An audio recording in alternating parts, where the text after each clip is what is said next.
Hello, welcome back to the channel. Today, we're going to dive right into the world of teamwork.com and specifically how to use tags to enhance your project management experience.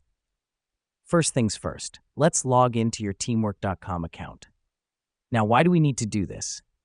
It's because tags are a unique feature within teamwork.com that allows us to categorize and filter tasks, making project management more efficient and streamlined. Now that we've logged in, let's head straight to the Projects tab. Here, select the specific project you want to work on. The reason we do this is to ensure that we're tagging tasks within the right project and not elsewhere.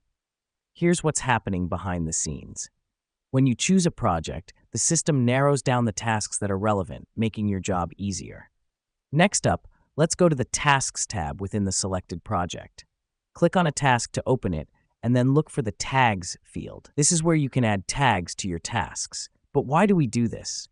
Tags make it easier to search and filter tasks. For instance, you could tag tasks based on priority, like high, medium, or low, or based on who's responsible for the task.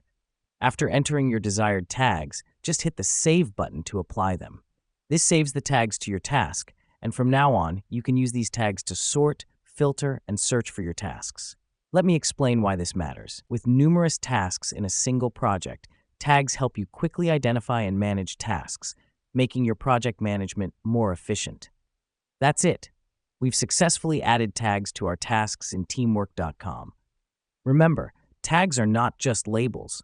They're powerful tools to help sort your tasks and make your project management more efficient.